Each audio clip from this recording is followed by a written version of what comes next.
लगभग लगभग 15 दिन तक बारात रुकी। और आज काऊ के जब 15 दिन बारात रुक जाए तो कबाड़ो हो कि नहीं हो। 15 दिन छोड़ो, 7 दिन ही रुक जाए तो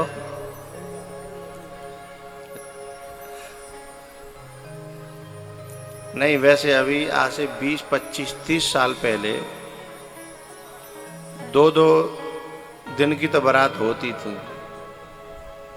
एक दिन शाम को जाना, रात को रुकना, दूसरे दिन दोपहर तक जो है वो मिलनी फिलनी होके और तब वो विदा होती थी। तो एक रात और 2 दिन। लेकिन अब तो पता, अब तो जन का है वो बारात को कुछ समझ भी ना आता कहाँ कब गई और कब लौट आई। अच्छा, ऐसा कोई है कि 2 दिना ते ज्यादा की बारात का उन्हें करी हो? 3 दिना की कोई बड़ा बूढ़ा 3 दिना की बारात। अच्छा, और ये बैठे हैं 3-3 दिना की है। अच्छा, जा ठाड़ो करियो जी 3 दिना ही कह रहा हो। एक जनो वो 250 ग्राम को देख सिर पे मान दुपट्टा डाल रहा है।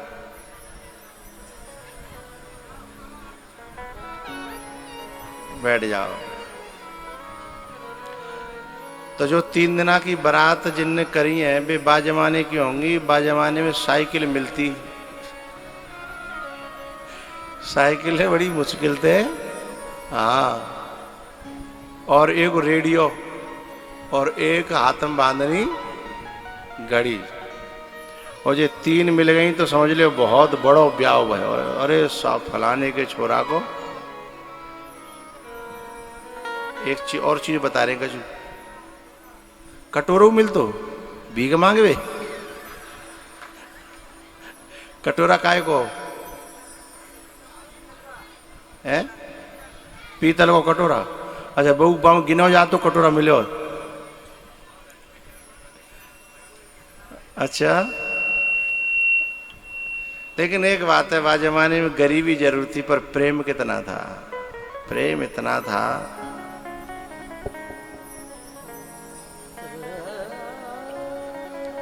उस समय के प्रेम को याद करके तो हृदय भर आता है।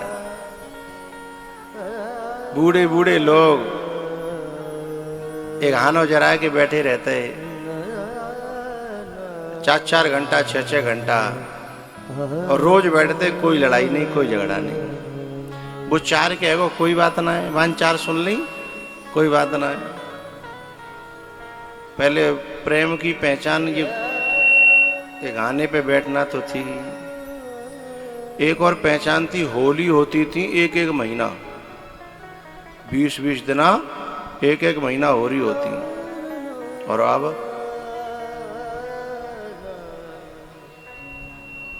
10 दिन में है जाए तो बड़ी बात जानियो, शांति थे हैं। प्रेम का अभाव हो गया।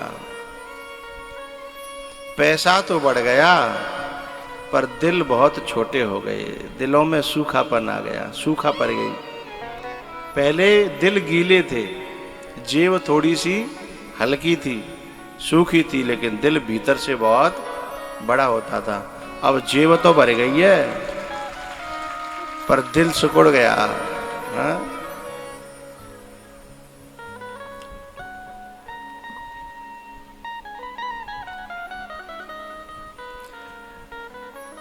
अब जो है विदाई के लिए लोग जो है हेलीकॉप्टर करने लग गए हैं कि अपने विदाई करा के लाएंगे हेलीकॉप्टर में।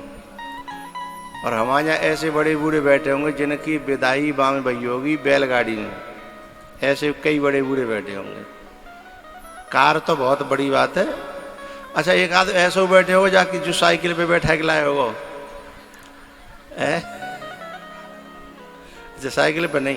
हाँ, साइकिल नहीं आती, साइकिल मुश्किल ही। बैलगाड़ी में कहीं ना कहीं विदा भई होगी, है ना। अच्छा, कई ऐसे भी बैठे होंगे जो ब्याह करके लाए होंगे लेकिन मगेनू कपड़ा लाए, अपने कपड़ा नहीं। दूसरे के कपड़ा मांग ले, जूता मांग ले, ब्याह है जान दे भैया तू अपने ले लियो, हैं ब्याह कर लो और बाकी लौटा दे। ऐसे एक आध पे कपड़ा होता है कि बाकी 10-20 के ब्याह है जाते हैं। तो ऐसे हिंदुस्तान ने, इस भारत ने बहुत गरीबी भी देखी है, हैं? लेकिन अब तो भगवान की कृपा है। एक दिन कोई कह रहा था मोबाइल पे कि पाकिस्तान का जितना सेना पर खर्च होता है, पूरी सेना की तनख्वाह पाकिस्तान की होती है, उतना हिंदुस्तान के बच्चे इंटरनेट में ख़त्म कर देते हैं। इस समय हिंदुस्तान की हालत ये है। अच्छा, ये बात हमको मतलब हमने आंखों से कब देखी? जब हम नेपाल गए। जब हम नेपाल गए तो हमारे यहाँ का लगभग 30 साल पुराना ज़माना अभी नेपाल में था। नेपाल में जब हम गए, हमारी सिम तो बंद हो गई।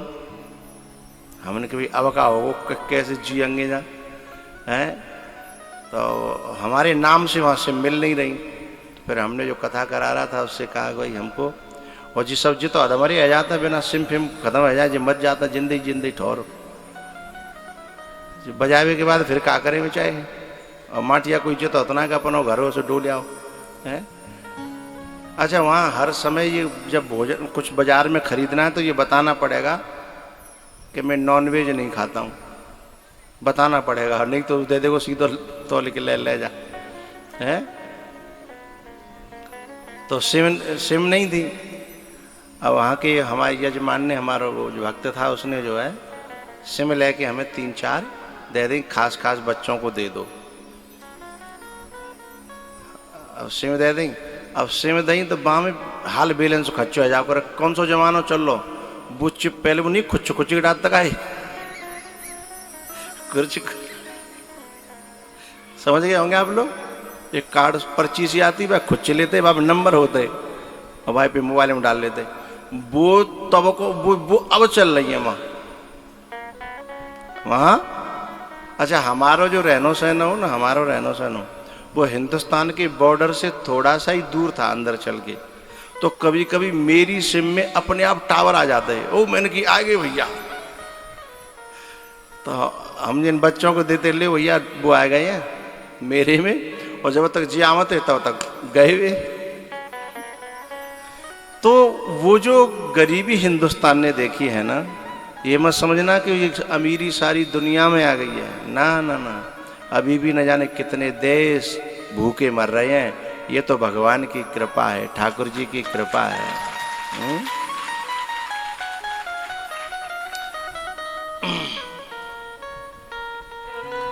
तो बारात जो है 15 दिन तक रुकी।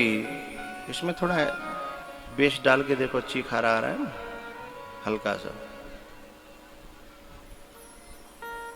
तो बारात जो है ना, जब दिन पूरे हो गए तब सीता जी के जाने का विचार होने लगा, और बेटियों के लिए सबसे कठिन समय वही होता है अपने घर को छोड़ने का, है ना। जो छोड़ चुकी हैं वे तो भुक्तभोगी होंगी, और जो छोड़े हुए वारी हैं वे अवैध रोते होंगी, है ना। जो बच्ची जो है ना, जाकी शादी पक्की है जाए बैद्यनाथ बा को रोए वो भाई जी देख देख के रोना आता है कि जी मेरो घर है, जी मेरो गली है, जी मेरो कमरा है, जी मेरे खिलौना है, ये सब छूट जाएंगे। और मेरे खास चाची चाचा ताऊ ताई, ये भैया भाभी सब छूट जाएंगे, है ना। अच्छा, लेकिन कुछ बेटियां ऐसी होती हैं जिनके लिए सचमुच में दिल से रोते हैं घर वाले। कुछ बेटियां ऐसी होती हैं वो दिल से रोते हैं घर वाले, क्योंकि वो सबका दिल जीत लेती है, इसलिए घर वाले दिल से रोते हैं। और कुछ तो ऐसी होती हैं जिनके लिए घर वाले ही नहीं, मोहल्ला पूरा रोता है। अरे इतनी अच्छी बेटी थी, सबका काम कर देती थी, सबकी सेवा करती थी, सबसे हंसती थी, बोलती थी, है पूरे घर में उससे रोल चोल, कोई खिलौना बन जाती है ना बच्ची सबका, है कहते भी हैं ये तो हमारा खिलौना है, ये तो हमारा खिलौना है। तो ऐसी बच्ची जब जाती है ना तो पूरा मोहल्ला, पूरा गांव रोता है, क्योंकि वो सबका दिल जीत लेती है सेवा कर करके। सीता जी अपनी माँ को समझा रही हैं, माँ मैं जा रही हूँ लेकिन मेरे पिताजी का ख्याल रखना।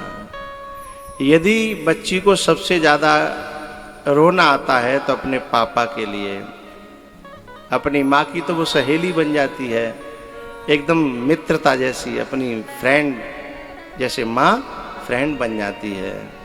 सब सुख दुख की बातें कर लेती हैं, हर तरह की मन की बात कह लेती हैं।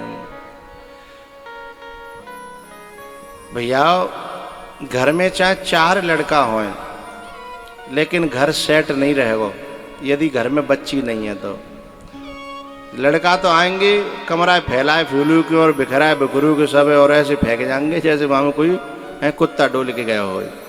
लेकिन यदि बेटी है ना तो वो बड़े हिसाब से सबको सेट करेगी, और कोई आएगा खड़बड़ करेगा तुरंत टोकेगी, ए ला मैं निकाल दूँ, तू वाल फैला दो सब है ना, ला मैं निकालती हूँ। फिर वहाँ से निकाल के कपड़ा या किताब या जो भी है बड़े हिसाब से देगी, सो कमरा पूरा सेट को सेट बने रहे। एक बात बताऊं, ये लड़के मकान को भी अपसेट करते हैं और दुकान को भी अपसेट करते हैं और दिमाग को भी अपसेट करते हैं। बच्ची आई हैं जो मकान को भी सेट करती हैं और दिमाग को भी सेट करती हैं। यदि पापा दुखी हो ना तो बच्ची आकर के गले लिपट जाएगी, पापा आज तुम कुछ नाराज से लग रहे हैं। ना बेटा, तो बोले तुम दुखी हो, फिर कोई बात है बताओ। धीमे धीमे लिपटी रहेगी और उन पर उस बात को उगलवा लेगी, और जब उगल जाती है तो आदमी को शांति मिल जाती है। फिर वो कहता है जा रोटी लिया है, फिर वो रोटी लाएगी, और जब पापा को खिला देती है ना तब फिर वो रोटी खाती है।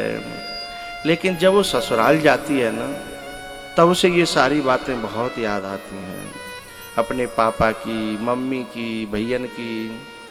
और पता है बेटी जब प्यार करती है ना तो दिल से प्यार करती है सबसे, भैया से भी। जबकि भैया खूब लड़ता है, बदमाशी करता है, कभी कनपटी में दे दे, को बार खींच लेगा, भैया कुत्ता बिल्ली की तरह लड़ता है। लेकिन फिर भी जब बेटी विदा होती है ना, जब बेटी विदा होती है ना तो और तो रोमे सो रोमे, वह भाई भी रोता है। कौन सा? जो दिनों रात लड़ता था। जब वो कंधे पे डाल करके अपनी डोली में बिठाता है ना, जब डोली में बिठाता है तो पता है क्या होता है, वो उसके कपड़े पकड़ लेती है और कपड़े पकड़ करके उसे खींचती है कि मुझे मत बिठा, मुझे मत बिठा। लेकिन लोग उसके हाथ छुड़ा करके जैसे तैसे उसे उस पर पटक देते हैं। तब वो भी रो पड़ता है जो लड़ता था, खास भैया। फिर लोग कहते हैं तू क्यों रोयो रे? बोले तो क्या दिक्कत है, तू तो रोज लड़ता, तो तू तो कहता जन कब कटेगी यहाँ तक कब मरेगी, आज तू क्यों रोयो? तब फिर वो कहता है कि लड़ता तो मैं था, ये पहले से मुझसे कभी नहीं लड़ी। और पता है हम कितना लड़ लेते, लेकिन शाम को जब ये रोटी बनाती थी तो सबसे पहले मुँह को लेके आती कि ले खा ले। फिर मेरे खाए खिलाए बिना खाती नहीं थी, हैं? भले ही हम में लड़ाई चल रही होती लेकिन मेरे कपड़े धो देती थी, मेरी प्रेस कर देती थी, मेरा होमवर्क कर देती थी, हैं? ऐसा करके वो सारे लोगों के दिल को जीत लेती है बहन। भैया मैंने आज तक किसी ऐसे लड़के को नहीं देखा जो ये कहता हो बाबा मेरे पिताजी बीमार रहते हैं, मेरी माताजी बीमार रहती हैं ना। भाई माँ बाप तो जो लेनो देनो ना, लेकिन बेटी शादी है कि चली गई है, ससुराल में है। मुझे ऐसी न जाने कितनी बेटियां मिली हैं, रह ससुराल में रही हैं लेकिन चिंता बिना मायके की है। मुझे कहेंगे बाबा हमारा बाप बीमार रहता तो बूढ़ो है, कोई उपाय है? अब बताओ कितनी चिंता है। और लड़का ब्याह करके चले गए, रह रहे हैं दिल्ली में, कानपुर में, कलकत्ता में, लेकिन बिना अपने बाप की कोई चिंता। और वो दिनों रात अपने बाप की याद कर करके रोती है। अपनी माँ की बीमारी को सोच सोच करके रोती है, जबकि माँ स्वयं समझाती है कि तू अपने घर को ख्याल रख, हमारा तो जो कुछ होगा सो हो तो रहेगा, तू हमारी चिंता मत करे।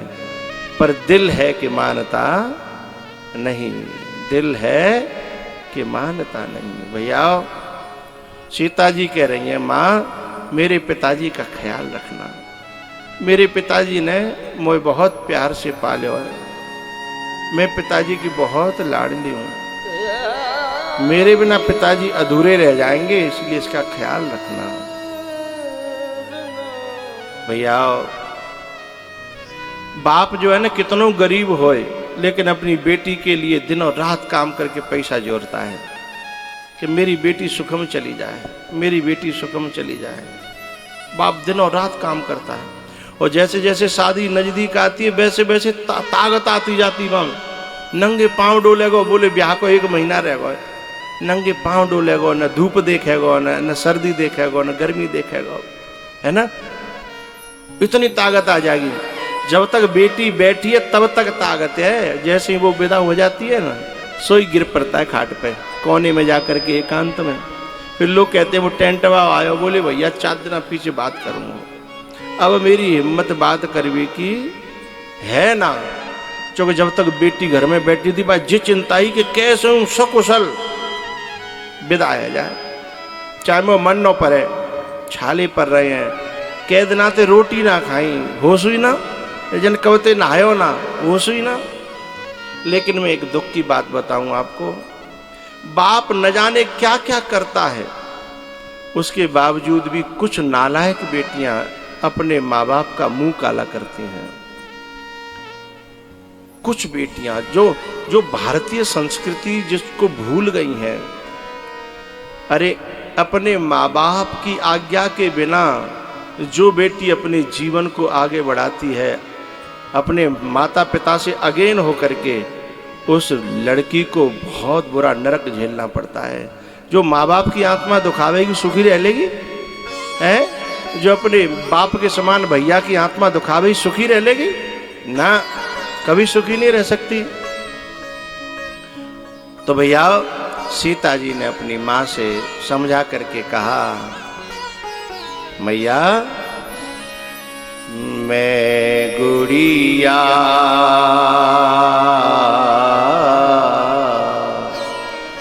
तेरे आंगन की,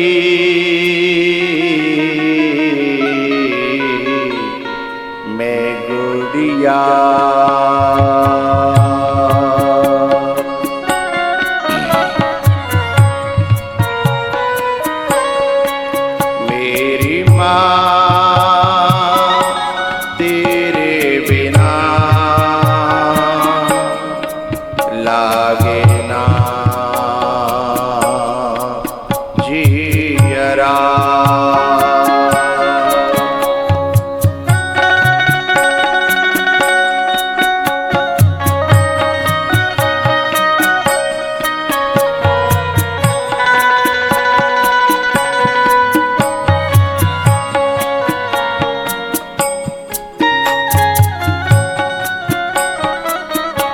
मैं गुड़िया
ऐसा आशीर्वाद दे कि मुझे तेरी ज़्यादा याद ना आवे, क्योंकि यहाँ की बहुत याद आएगी ना तो फिर मैं वहाँ कैसे रह पाऊंगी, कैसे काम कर पाऊंगी, कैसे सबको खुश कर पाऊंगी।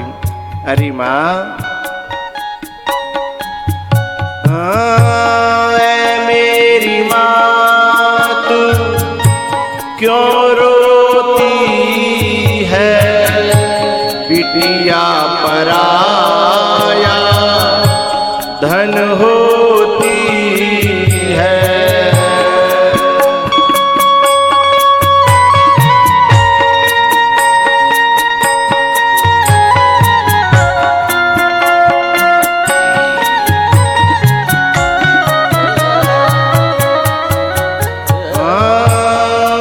मेरी माँ तू क्यों रोती है, बिटिया पराया धन होती है। याद न आए मैया, याद न आए मैया, याद न आए तेरे लाडन की। मैं गुड़िया, मैं गुड़िया तेरे आंगन की, मैं गुड़िया।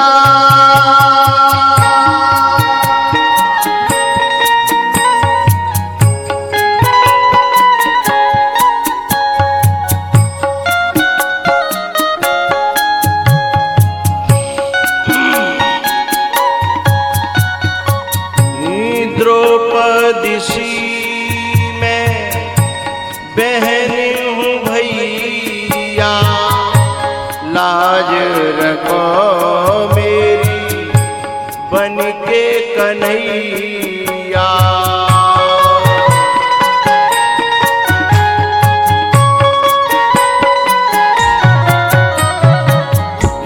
द्रौपदी सी मैं बहन हूँ भैया, लाज रखो मेरी बन के कन्हैया।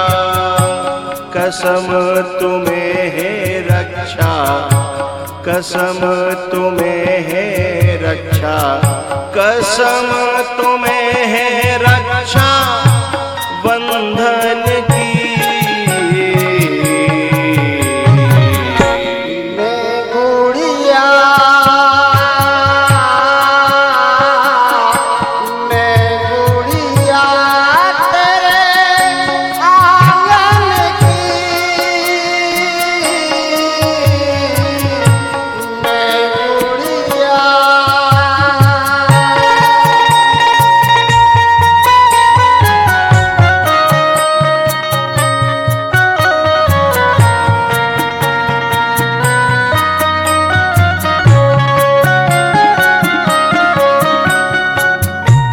अपने पिता की परम पहेली, बचपन में सखी यन संग खेली।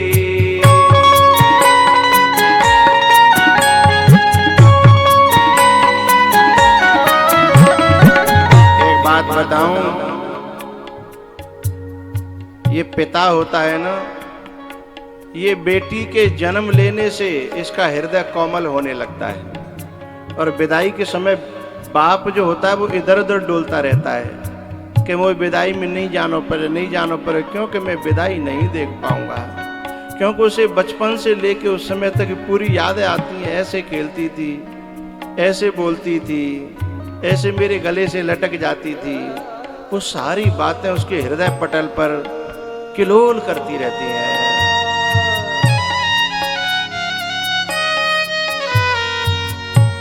अपने पिता की परम पहेली, बचपन में सखी यन संग खेली।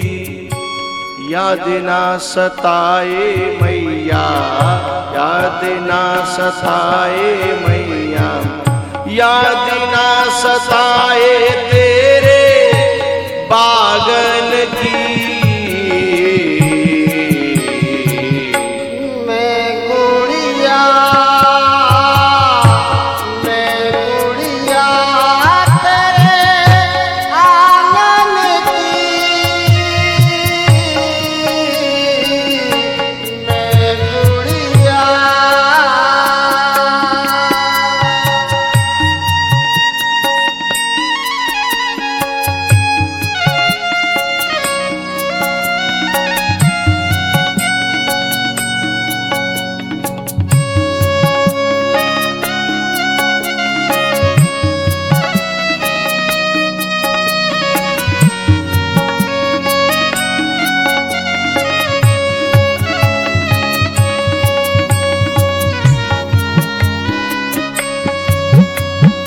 एक बात बताऊं, बाप फटी पनैया पहन लेता है, लेकिन बेटी के ब्याह के लिए पैसा जोड़ता है।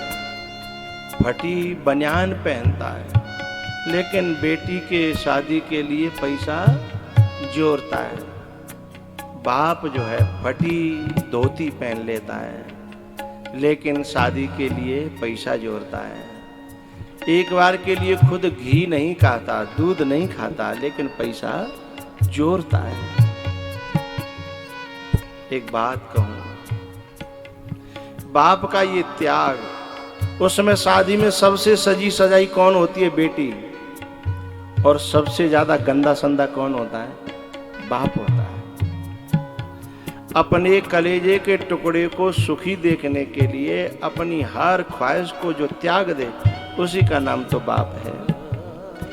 और फिर ऐसी बेटी को ससुराल में जाकर के कोई सताए, बाप ने इतना किया, फिर उसकी बेटी को कोई सताए, उस बाप की जब बद्दुआ लगती है ना कि मैंने तो काका करो, एक अच्छो घर ढूंढवे के लें, एक अच्छो घर पावे के लें, मैंने काका नहीं करो, मैंने काका त्याग नहीं करो, मैंने कौन सी तपस्या नहीं करी। वाके बावजूद जब कोई बेटी को दुख देता है ना, और बाप को पता चलता है कि मेरी बेटी फिर भी दुखी है, कलेजा फट जाता है। वो कर तो कुछ नहीं सकता, क्योंकि लड़ेगा तो बेटी का घर बिगड़ेगा, लेकिन दिल से बद्दुआ बहुत गहरी निकलती है। और वो जो बद्दुआ है ना, वो उस घर का सुकून खत्म कर देती है। इस बात को समझ के हमेशा ध्यान रखिएगा।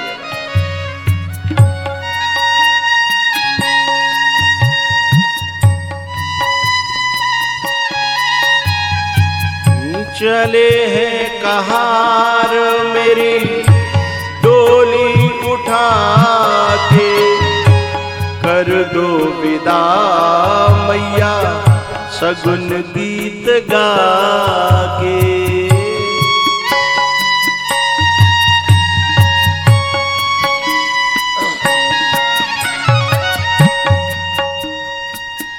चले हैं कहार मेरी डोली उठा के, कर दो विदा मैया शगुन गीत गा के।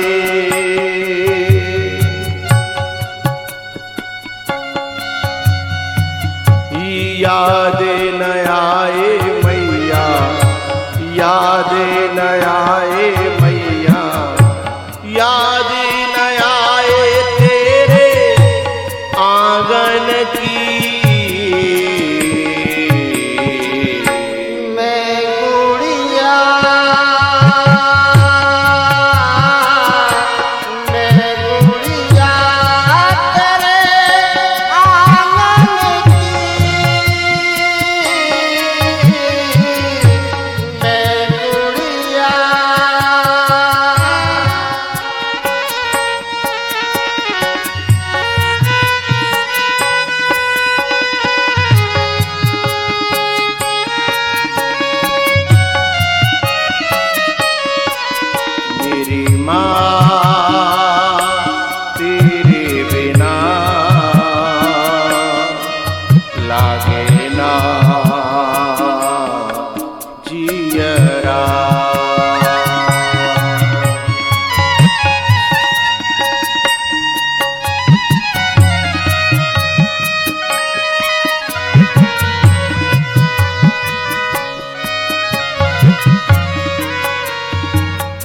सीता जी अपनी सखियों से मिली एक एक से और क्षमा मांगने लगी कि बहन मुँह पे तुम ते कोई गलती भई हो, क्योंकि इतने दिना तो गंभीर हो तुम्हारा संगो, शादी आवे के बाद भरोसा ना मिलेंगी कि नहीं मिलेंगी, क्योंकि कोई कबहू आवेगी, कोई कबहू आवेगी, कोई कबहू आवेगी, कोई कबहू आवेगी। ये एक ही गांव की छोरी जब बिछुड़ जाती है ना, पहले जमाने में तो ऐसा होता है सब सामने बुलावत है, तो सामने में सब इकट्ठी आ जाती है, सब मिल जाती है, झूला झूल जाती है। लेकिन अब तो भी रीति रिवाज भी लगभग खत्म हो गए, अब कोई किसको बुलाता नहीं है।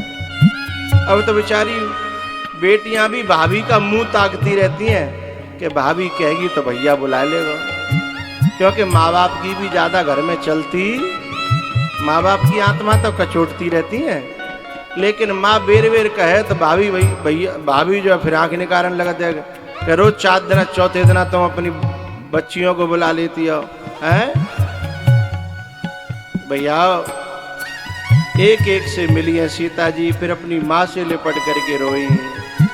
माँ ने कहा बेटा मेरी एक प्रार्थना है, तू जहाँ जा रही है ना बस वहाँ से मेरी शिकायत ना आवे, क्योंकि तू जो अच्छो करेगी तो मेरे ऊपर आवेगी और बुरा करेगी तो भी मेरे ऊपर आवेगी, कि जाकी माँ ने जे सिखाया होगा। तब सीता जी ने कहा बेटा, सीता जी ने कहा माँ मेरी लाश आ सकती है पर कभी लौट कर के शिकायत नहीं आएगी, मैं वादा करती हूँ। और बेटी वही है जो अपने माँ बाप का सिर ऊंचा कर दे समाज में।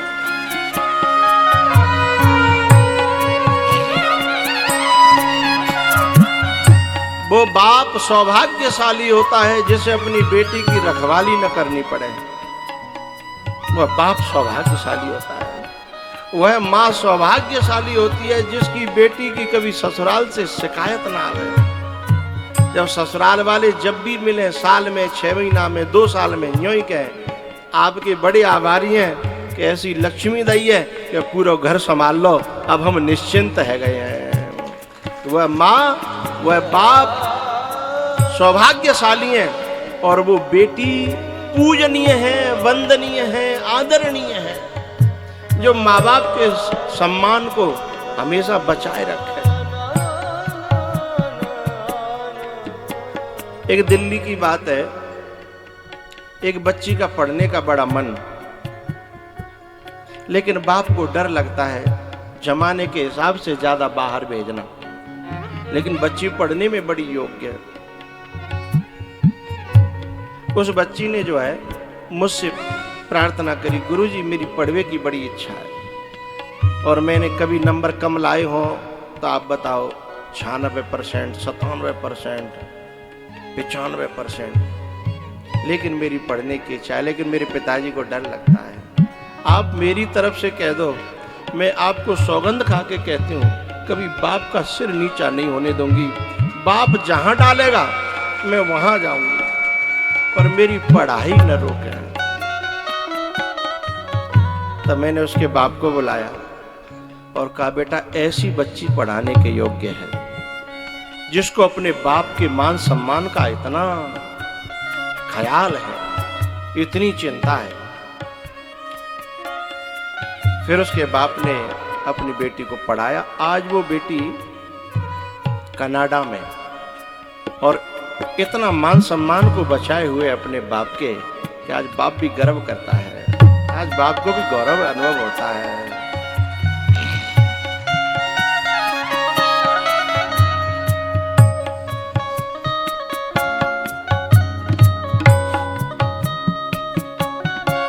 बेटी वो है जो हमेशा अपने बाप की इज्जत का ख्याल रखे, अपनी माँ की इज्जत का ख्याल रखे, अपने खानदान की इज्जत का ख्याल रखे। बेटी वो है,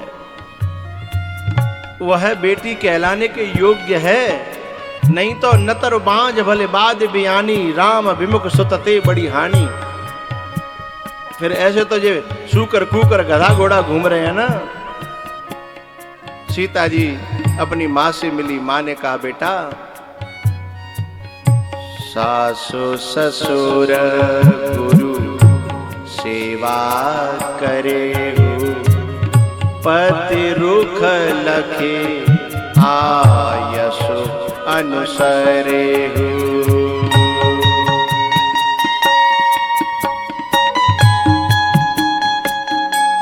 बेटा अपने सास और ससुर की माँ बाप समझ करके सेवा करना। बेटा अपने पति की आज्ञा का पालन मत करना। आज्ञा देनी पड़ी तो फिर फायदा क्या हुआ? कोई काम करो और के बाके करो तो फिर कहा करो। पति रुख लखे आयसु अनुसरे।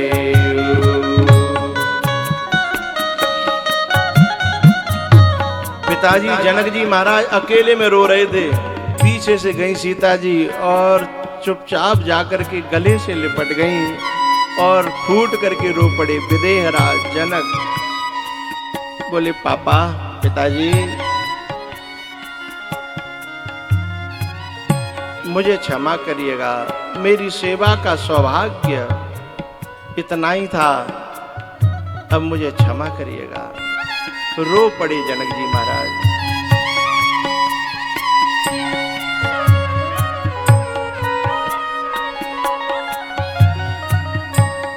भैया लोगों ने विदा किया, डोली में बिठाया, और जब डोली में बिठाया तो डोली में बैठ करके जब चलने लगी सीता जी, तो जनक जी महाराज संग के संग चलने लगे। लोग बोले, अरे तुम कर क्या रहे हो? तुम राजा हो, तुम बेटी के बाप हो, तुम ही ऐसे करोगे तो औरों का क्या होगा? लेकिन जनक जी महाराज कह रहे थे, बेटी तू ऐसे छोड़ के चली जाएगी मैं सोचता नहीं था। है ऐसा लगता है तेरा प्यार तो एक सपना था, एक ख्वाब था, एक झूठ था, मिथ्या था। ये झूठो तेरो प्यार हो बेटिया, झूठो तेरो प्यार।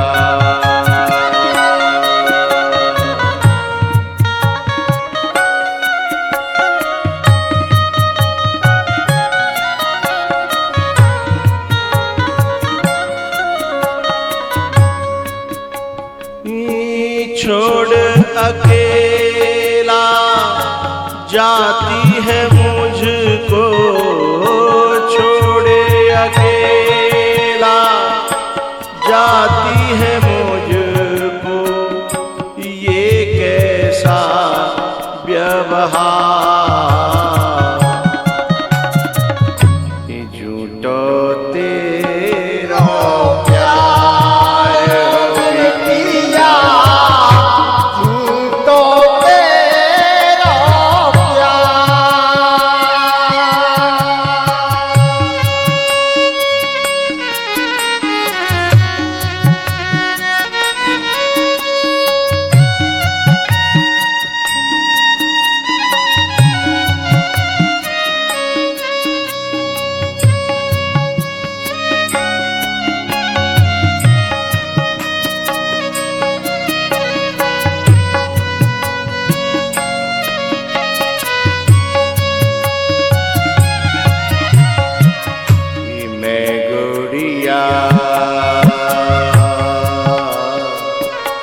तेरे आंगन की मैं चिड़िया,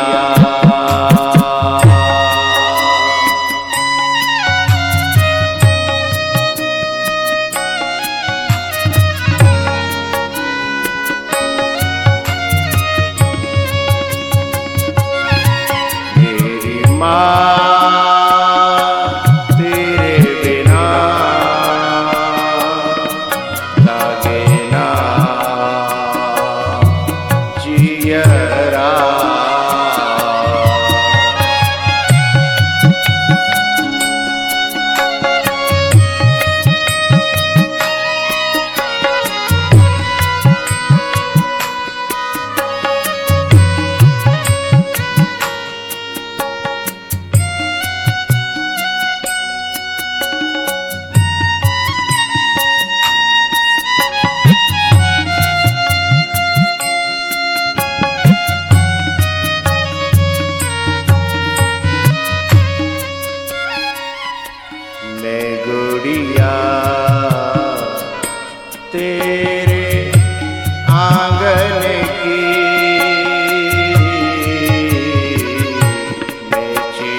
मैं चिड़िया मेरी माँ तेरे बिना लागे ना जियरा।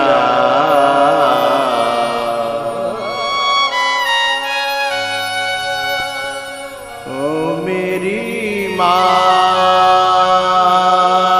तेरे बिना लागे ना जियरा।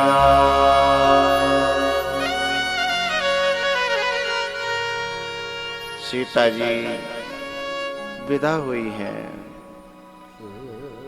जनक जी महाराज जब आकर के अपने आंगन में देखते हैं तो वही आंगन खाने को दौड़ता है। जिनके यहाँ से बेटियां विदा हुई हैं उनको ये अनुभव होगा कि वही आंगन जिसमें कितनी रौलचौल थी, क्योंकि बेटी अपने साथ खुशियां लाती है और अपने संग ही ले जाती है।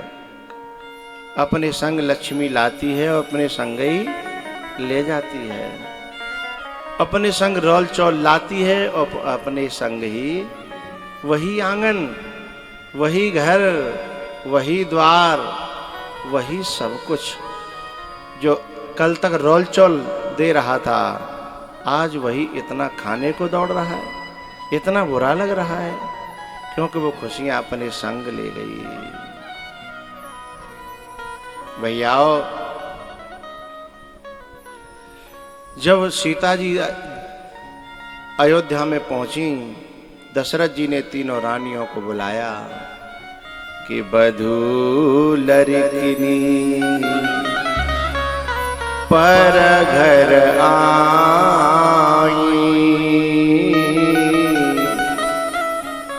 राखेऊ नयन पलक की नाई, बधू लड़किनी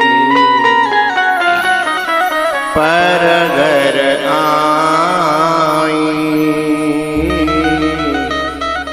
राखेऊ नयन पलक की नाई।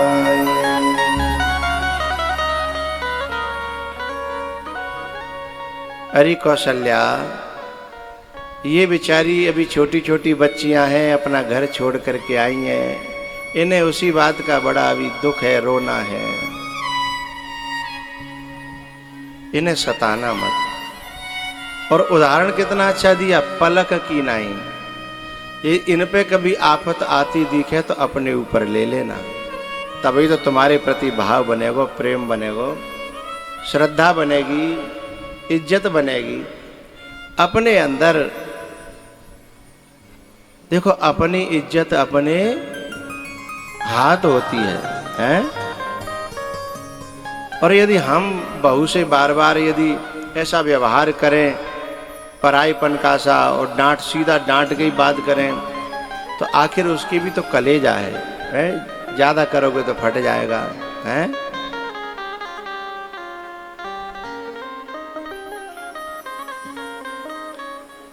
भैयाओ, ये जो घर है ना, घर, ये घर एक ऐसा मंदिर है कि जिसमें भगवान बसता है यदि प्रेम हो आपस में तो। और आपस में प्रेम न हो तो उसी घर में फिर भूत वास हो जाता है, राक्षस वास हो जाता है।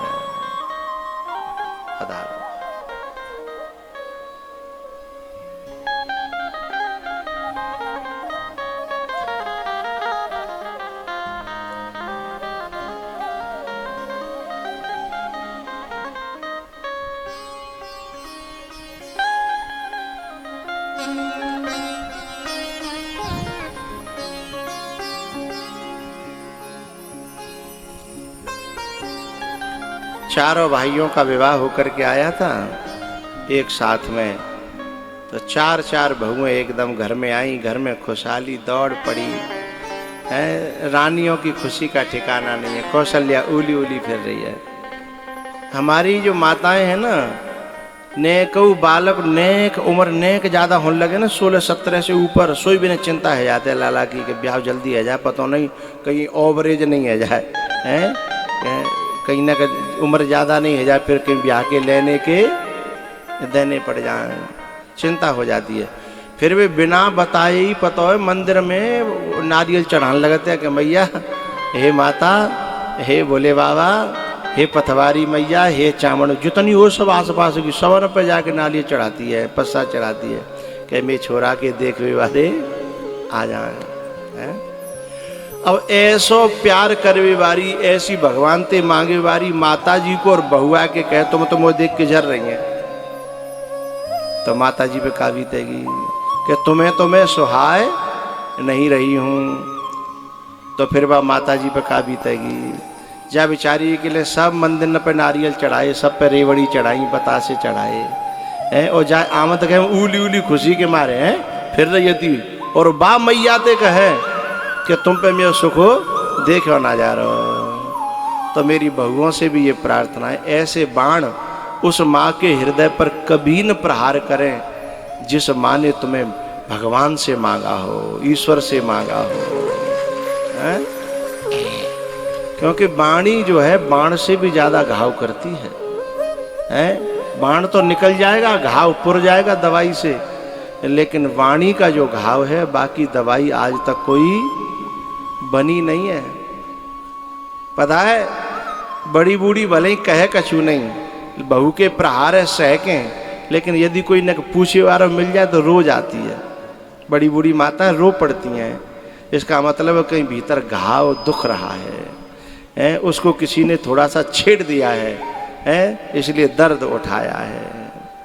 तो मेरा बहुओं से निवेदन है, प्रार्थना है, पता है तुम्हारी माताजी से ज़्यादा खुशी जब तुम आई तो पूरे संसार में किसी को भी नहीं हुई थी। सही से बताऊं, तुम्हारे पति को भी इतनी खुशी नहीं थी जितनी तुम्हारी सासू माँ को खुशी थी। लेकिन धीमे धीमे तुमने दे दे बाण, दे दे बाण, दे दे बाण, दे दे बाण, अपनी सास को ही मरखनी कर लिया, माता जी को मरखनी कर लेती हैं। लेकिन कुछ बहुएं हैं जो वास्तव में समझती हैं इस बात को कि सास की मार में भी प्यार है और सास के प्यार में भी प्यार है। जो इस बात को गहराई से समझ लेंगी वो एक दिन अपने परिवार की सबसे बड़ी रानी बन करके रहती हैं। वे बहुएं समझ जाए इस बात को, तो सास को बड़ा गर्व होता है कि मेरी बहू बड़ी समझदार है, मेरी डांट को, मेरी फटकार को समझ रही है। वो जान रही है कि जहाँ में द्वेष नहीं है, जहाँ में बैर नहीं है। बैर की डांट अलग होती है और प्यार की डांट, जो बैर करेगा वो तो कभी डांटेगा ही नहीं, वो तो मीठी मीठी प्यावेगा, हैं? तुम भले ही बिगड़ जाओ चाहे जीवन बर्बाद है जाओ, वो कहीं डांटे उभा का लेना दोनों, हैं? लेकिन डांटेगा तो वही जिसको चिंता होगी, है, जिसे बचाना होगा, जिसे तुम्हें ऊंचा उठाना होगा, डांटेगा तो वो है। लेकिन इस डांट को जो समझ जाता है, आप लोगों ने एक पिक्चर देखी होगी, मुझे बड़ी पसंद है वो पिक्चर, का नाम है सूर्यवंशम। जिस समय वो बाप डांट देता है उसे और कागज लेके फेंक देता है, ले जमीन चाहिए तो जमीन ले जा मेरे घर से, और जब बेटा चला जाता है, लेकिन उस देहरी के पांव छूके, और बाबूजी के सामने तो जा नहीं सकता था, इतना डरता था, लेकिन देहरी को ही बाबूजी के पांव समझ के और उस फटकार को उनका आशीर्वाद समझ करके, और वो चला जाता है। फिर उसकी घरवारी अफसर बनती है और उसकी फैक्ट्रियां चलती हैं, ठाकुर भानु प्रताप, ठाकुर भानु प्रताप। और जब उस फैक्ट्री का जब उद्घाटन होता है, तो छुपके से उसका बाप उस भीड़ में आता है, उसकी शॉल गिर जाती है ना कंधे से, जब भीड़ में आता है तो एक जो है उसका पीए था, वो माइक पे कह रहा था कि देखो अपने बल पर हीरा सिंह ने और यह इतनी बड़ी फैक्ट्री खड़ी करी है। तो उस पीए को हटा करके फिर स्वयं हीरा सिंह कहते हैं ना ना, मेरी कोई ताकत नहीं थी कि मैं इतनी बड़ी फैक्ट्री खड़ी कर सकता, ये तो मेरे पिताजी की कृपा है। उनकी फटकार को मैंने जब आशीर्वाद माना, आज भी उनका दिल मेरे साथ है, आशीर्वाद मेरे साथ है। और आज यदि सबसे ज्यादा खुशी किसी को हो रही होगी तो मेरे पिताजी को। पिताजी भीड़ में थे, रो पड़े साहब कि इस औलाद ने मेरे दिल को इतना समझा, इस बेटा ने मेरे आशीर्वाद को, मेरी फटकार को सही सही रूप में समझा। जब उसने ये कहा ना कि जब पेड़ से डाली कटती है, जब दूर होती है, टूटती है, तो जितना कष्ट डाली को होता है उससे ज्यादा कष्ट पेड़ को भी हुआ करता है। लेकिन इस बात को समझता है, जो डाली समझ लेती है वही तो सच में डाली है। जो डाली इसको समझ लेती है वही सच में डाली है। जो पत्ता इसे समझ लेता है वही तो सच में पत्ता है। जो पुत्र इसे समझ लेता है सच में वही तो पुत्र है, हैं? तो जब वो ये कहता है कि मैं जिस दिन अपने पिताजी के यहाँ से निकला था तो मैंने उनकी फटकार को फटकार नहीं माना, मैंने उसकी फटकार को आशीर्वाद माना। और उस ठाकुर भानु प्रताप का जो नाती है ना, उस नाती का फिर मिलन हो जाता है। तो अपने पिताजी से पूछता है कि तुम्हारे बापू ने तुम्हें क्यों त्याग दिया था, हैं? तब उसने अपनी गलती मानी कि मैं पढ़ता नहीं था, मेरा स्वभाव खराब था, मेरी गलती थी। तो जब जब उसने माना तो बाप भी अपने बेटे की समझदारी का कायल हो गया, हैं? अपनी बेटे की समझदारी का कायल हो गया। एक बात बताऊं भैया, ये रिश्ते हैं ना, इन रिश्तों को काटने की एक कैंची है। तुम पूछो तो मैं बताऊं। इन रिश्तों को काटने की एक कैंची है, वो है पड़ोसियों की बातों पर विश्वास कर लेना। पड़ोसियों की, अपनों की बातों पर विश्वास न करना और पड़ोसियों की बातों पे विश्वास कर लेना। और पड़ोसी भी अपने हद से ज्यादा अपने बन के दिखें और उनकी बातों पर विश्वास जो करेगा वो अपने रिश्तों में कैंची डाल करके उन्हें काट बैठेगा अपने ही हाथों। भैया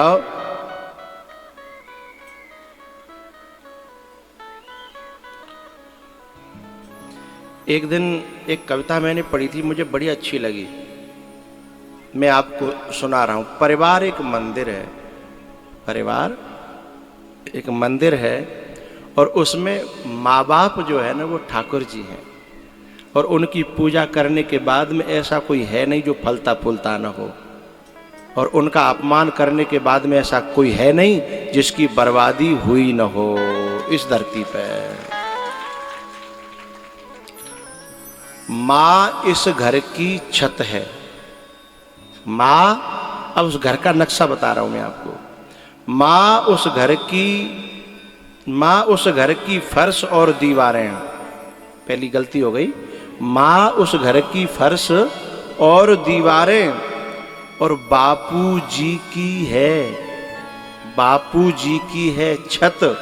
लिख दो, ये बात कन्फर्म है, लिख दो। माँ क्या है? माँ इस घर की फर्श और दीवारें और बापू जी की है छत। लिख दो। और छह बहुएं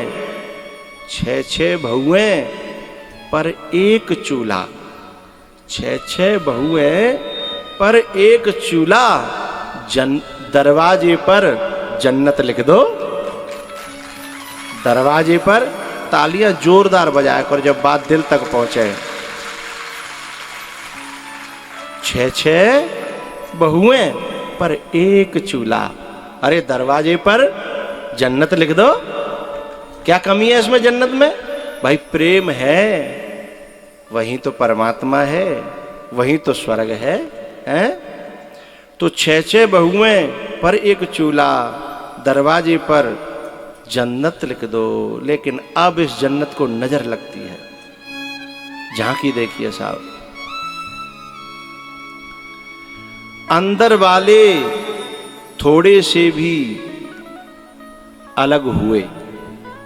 अंदर वाले भाई भाई या भाभियां, पत्नियां, अंदर वाले थोड़े से भी, शब्द को दिल तक ले जाना, अंदर वाले थोड़े से भी, बोलो, अलग हुए तो बाहर वाले आकर मिलने लगते हैं। तालियां धीमी बजती हैं, मुझे आनंद नहीं आ रहा, जोर से। हाँ, अंदर वाले थोड़े से भी, बोलो, अलग हुए तो बाहर वाले आकर मिलने लगते हैं। बाहर वाले न मिले तो नेकाद अलग होंगे, फिर एक कह जाएंगे। लेकिन यदि बाहर वालों की पकड़ में आ गया तो पकड़ हो गई, अब मिलना बड़ा मुश्किल है। अंदर वाले थोड़े से भी अलग हुए, बाहर वाले आकर जुड़ने लगते हैं। कड़वी थोड़ी सी भी रिश्तों की हवा हुई, कड़वी थोड़ी सी भी रिश्तों की हवा हुई और घर के सारे पर्दे उड़ने लगते हैं। यानी घर का समाचार बाहर है। कड़वी थोड़ी सी भी रिश्तों की हवा हुई और घर के सारे पर्दे उड़ने लगते हैं। अब समझिएगा, अब जो उसमें जो बड़ा भाई होता है ना, वो समेटने की कोशिश करता है, क्योंकि बड़े की ने समझदारी ज्यादा होती है, बाको दिल ने का बड़ा होता है, लेकिन छोटी अपनी ऐंठ में होता है। कछु ऐंठ में होता है, कछु जो बाहर की आ गई है वो ऐंठ भर देते हैं उनमें, हैं? लेकिन बड़ा बूढ़ा जो बड़ा होता है ना, बाप हो या भैया हो, जो बड़ा वाला होता है सोचता है। सबकी तो नहीं कह रहा, लेकिन 90% हिंदुस्तान में जो बड़ा होता है उसमें तसल्ली होती है। तो बढ़ रहा है, अब वो बड़ा वाला सोच रहा है कि मैं कैसे समझाऊं, क्योंकि कान भरे वारी घर में हुए और बाहर हुए। अब कान भरे वारे 20 और समझाई वारो 1, और एक में भी अब श्रद्धा ना रही, एक पे भी विश्वास ना रहो, तो बाको भरे वो बेकार चले जाते हो। तो वो कह रहा है कि बढ़ रहा है प्यार इस दुनिया से और मुझसे घट रहा। बढ़ रहा है प्यार इस दुनिया से और मुझसे घट रहा। घर से ना जा, अब वो न्यारे होने की बात होने लग गई। 6 भाई कह रहे हैं कि अब हमें न्यारे होना है और हमें साजे ना रहना। लेकिन वो समेट भी कोशिश कर रहा हो कि ये ज्यादा करो तो चूल्हे अलग अलग कर ले, पर भैया भैया तो कम से कम मिल बैठ लें। लेकिन वे अकड़ रहे नहीं, बोले हम तो जाएंगे। क्या कह रहे हैं? बड़ा कह रहा है कि बढ़ रहा है प्यार इस दुनिया से और मुझसे घट रहा, और घर से ना जा। ए भैया, घर से ना जा, दिल भले ही तेरा घर से कट रहा। क्योंकि आज कट रहा है, कछु दिन बाद समय बदलेगा, हो सकता है मिल जाए, लेकिन एक बेर निकलेगो और काऊ के पल्ले पड़ेगो तो वो तो फिर किडनैपिंग कर लेके रह जाओ। हैं? घर से ना जा, दिल भले ही तेरा घर से कट रहा है। जानवे दहलीज मेरे भाई तेरा हर कदम, जब देहली को नाक करके तू जाएगा तो तेरा हर कदम लग रहा है, लग रहा कि एक एक कपड़ा मेरा बदन का घट रहा। भाई कह रहा है बड़ा वाला, है तू एक एक कदम जब बाहर जा रहा है तो ऐसा लग रहा है कि मेरे बदन के कपड़े जो है उतरते चले जा रहे हैं, मैं समाज में नंगा हुआ जा रहा हूं। क्योंकि भैया एकता में ही शक्ति है। झाड़ू बिखर गई तो फिर सफाई नहीं करेगी, कचड़े में फेंकेगी, और झाड़ू बंधी रही हैं तो पूरे घर की सफाई कर देगी और कचड़े में नहीं फेंकेगी, पूजी जाएगी। झाड़ू की पूजा होती है, झाड़ू को कभी पांव नहीं लगाते समझदार लोग, झाड़ू की पूजा करते हैं। और धनतेरस के दिन झाड़ू घर में लाई जाती है। तो भैया जब नहीं माने तो फिर बाप ने सबको इकट्ठा किया कि भाई ठीक है, कोई बात ना मानने तुम तो न्यारे है लो, बंटवारा कर लो। लेकिन जिस दिन बंटवारा होता है उस दिन सबसे ज्यादा कलेजा बाप का फटता है, क्योंकि बाने जी कबू सोची ये नहीं आती। तो चेहरों पर मुस्कान दिलों में लेकर खाई बैठे हैं। अभी 6 को 6 आगे बंटवारे के समय पे वैसे भाग गए सब। चेहरों पर मुस्कान दिलों में लेकर खाई बैठे हैं, समझिएगा। चेहरों पर झूठी मुस्कान कैसी है? चेहरों पर मुस्कान दिलों में लेकर खाई बैठे हैं और करके सारे लोग हिसाबे पाई पाई बैठे हैं। पाई पाई का हिसाब कर रहे हैं। करके सारे लोग हिसाबे पाई पाई बैठे हैं। आज वसीयत करने वाले हैं बाबूजी दौलत की। आज वसीयत करने वाले हैं बाबूजी दौलत की। घर में पहली बार कम से कम 10, 12, 15 वर्ष बाद घर में पहली बार इकट्ठे सारे भाई बैठे हैं। क्यों बैठे हैं? कि आज वसीयत करने वाले हैं बाबूजी दौलत की हैं। घर में पहली बार इकट्ठे सारे भाई बैठे हैं। एक सांस उम्मीदों की ले मर मर के मैं मर न पाया।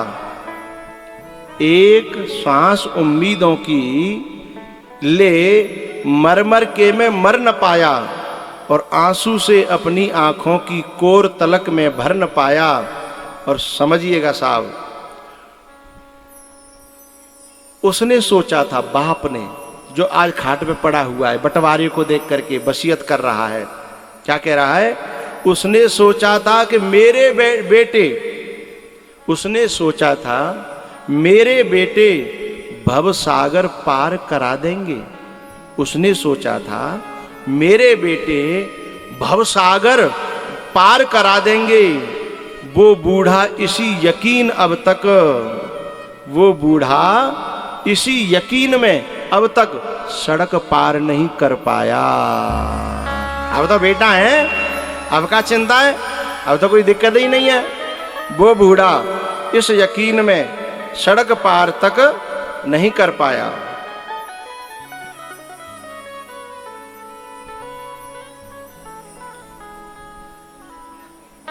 अब जब वसीयत हो रही थी तो अब घर से सीख के आए, पढ़ के आए। घरवारी ने सब पढ़ाए को, सुनो इतनो बीघा इतनो आवेगो, घर में थे इतनो बटेगो, भैंसने में थे इतनो बटेगो, फलाने में थे इतनो बटेगो। सब पढ़े पढ़ाए आए हैं घर से। क्या कर रहे हैं? जोड़ घटाने में सब माया, जोड़ घटाने में सब माथा फोड़ रहे हैं।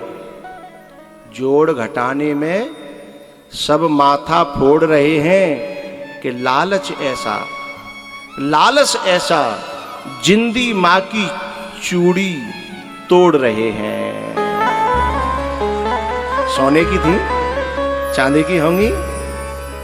लालच ऐसा जिंदी माँ की चूड़ी तोड़ रहे हैं। अब मुदने वाली हैं बाबूजी की आंखें, अब मरने वाले हैं बाबूजी, पिताजी। अब मुदने वाली हैं बाबूजी की आंखें। एक शब्द समझिएगा, अब मुदने वाली हैं बाबूजी की आंखें। सब आसपास बैठे हैं, लेकिन अब तक ने एक अदब में रहते, बात को छुपा के रखते। लेकिन आज का भयो, अब मुदने वाली हैं बाबूजी की आंखें। घर के सारे सांप कैंचुली छोड़ रहे हैं, अपने असली रूप में आ गए। घर के सारे सांप कैंचुली छोड़ रहे हैं। घर के दरो दीवार से डरना पड़ा मुझे, नुकसान हर यकीन का भरना पड़ा मुझे। मैंने तो बस मजाक में रोकी थी अपनी सांस। बूढ़ा कह रहा है बाप, मैंने तो बस मजाक में रोकी थी अपनी सांस। रिश्ते खुले, कैंसुली उतर गई, रिश्ते खुले तो शर्म से मरना पड़ा मुझे। रिश्ते खुले तो शर्म से, कैसी कैसी गंदगियां लेके बैठे थे बड़े भाई के प्रति, हैं बड़ी भाभी के प्रति, और बड़ा बीच को छोटे के प्रति, छोटा बीच के प्रति। तो कहता है कि मैंने तो बस मजाक में रोकी थी अपनी सांस, पर रिश्ते खुले तो शर्म से मरना पड़ा मुझे। ये रामचरितमानस आज हमारे संतोष ने राम पहले भागवत कथा करा चुका है, लेकिन आज राम कथा क्यों रखी है? क्योंकि हमें निज धर्म पर चलना सिखाती रोज रामायण।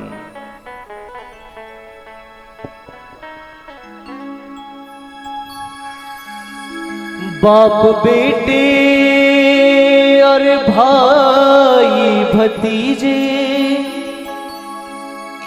तेरे साथी हैं सब जीते जीते।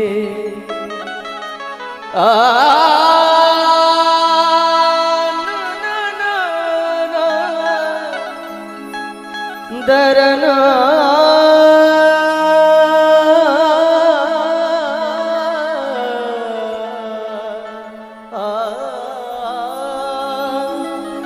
बाप बेटे और भाई भतीजे तेरे साथी हैं सब जीते जीते। अपने आंगन से उठना पड़ेगा, अपने आंगन से उठना पड़ेगा। अपनी चौखट से टलना पड़ेगा। जिंदगी एक किराए का घर है, जिंदगी एक किराए का घर है। एक न एक दिन बदलना पड़ेगा।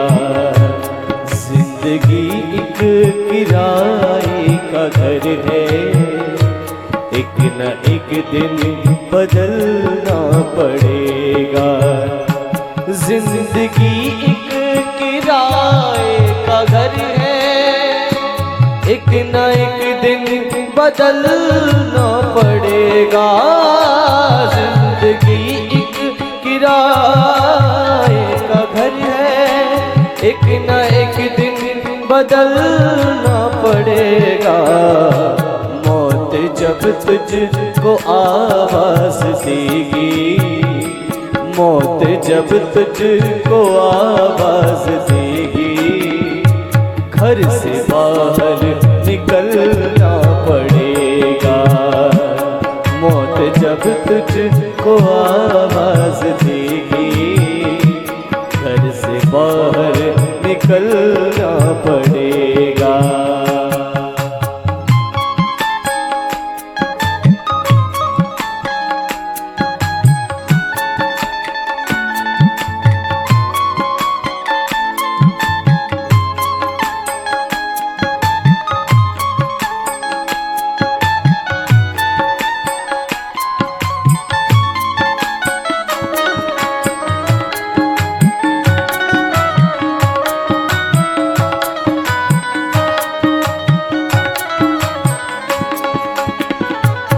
ऐसी हो जाएगी तेरी हालत,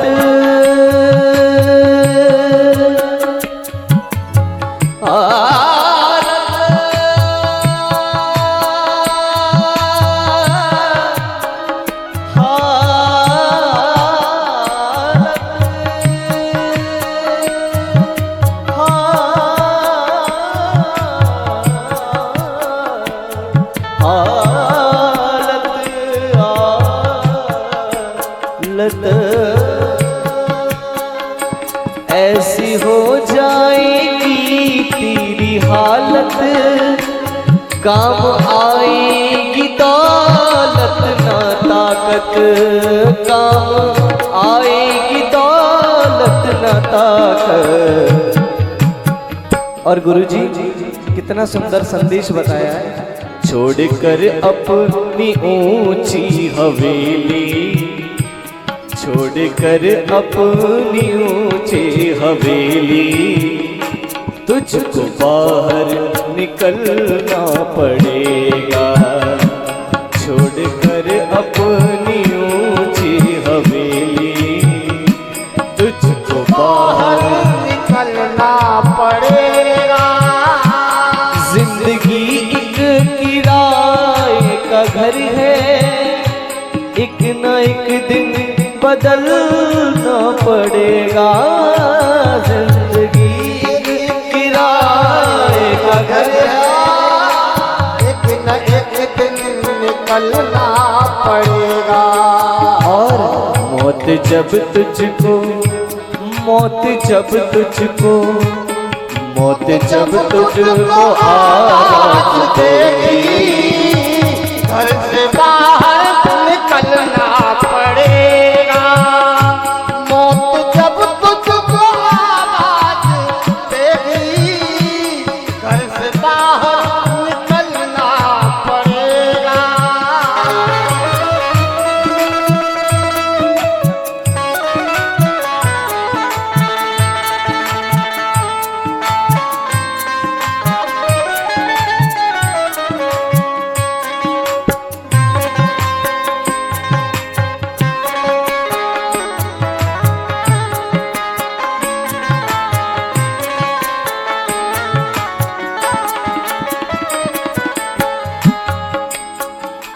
इतना मासूम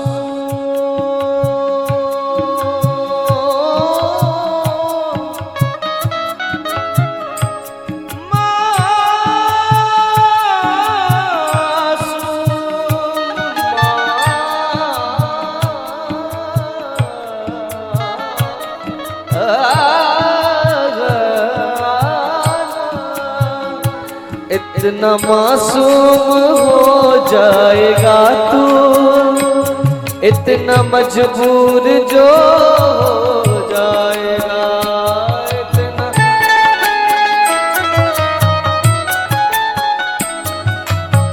और ये जो मखमल का, ये जो मखमल का, ये जो मखमल का चोला है तेरा, कफन में बदलना पड़ेगा। ये जो मखमल का चोला है तेरा, ये कफन में बदलना पड़ेगा। जिंदगी एक किराए का घर है, एक न एक दिन निकलना पड़ेगा।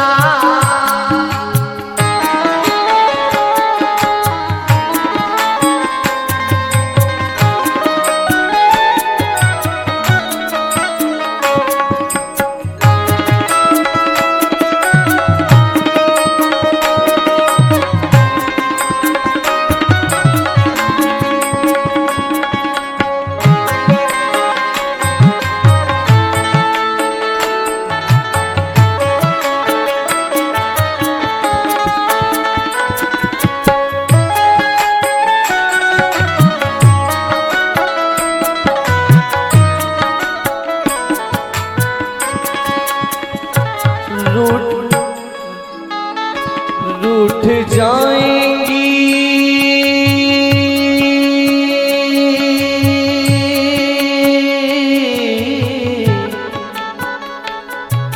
रूठ जाएंगी,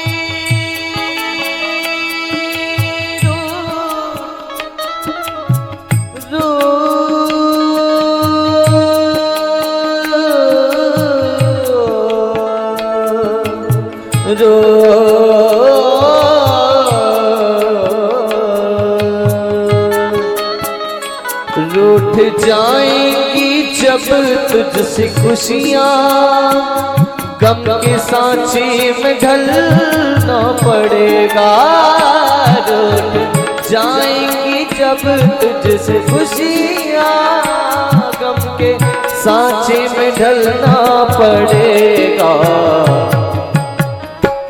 वक्त ऐसा भी, वक्त ऐसा भी, वक्त ऐसा भी आएगा नादान, तुझको कांटों पे चलना पड़ेगा। आएगा नादान, तुझको कांटों पे चलना पड़ेगा।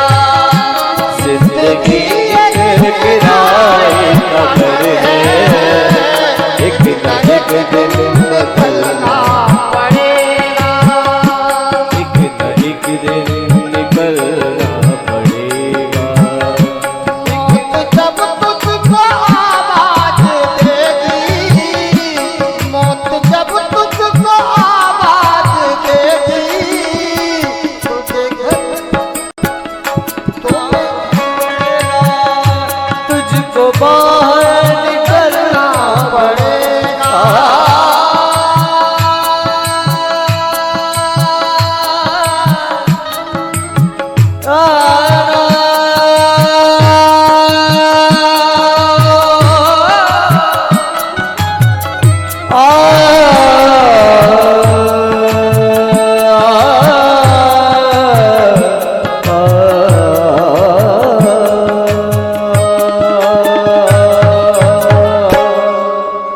जिंदगी एक किराए का घर है, एक न एक दिन बदलना पड़ेगा। मौत जब तुमको आवाज देगी, मौत जब तुमको आवाज देगी, घर से बाहर निकलना पड़ेगा।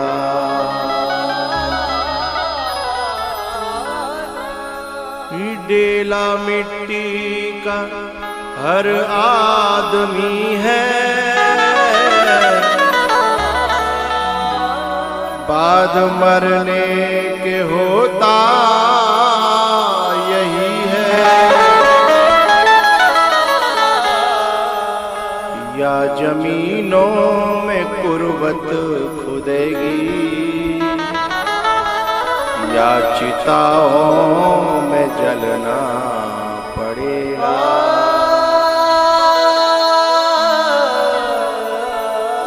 या चिताओं में जलना पड़ेगा। ये परिवार एक मंदिर है भैया, और इस मंदिर के ठाकुर जी को जिसने समझ लिया और उनका आशीर्वाद और वरदान पा लिया, उसे दुनिया में कोई माई का लाल फैल करने वाला नहीं है। बोलो बाल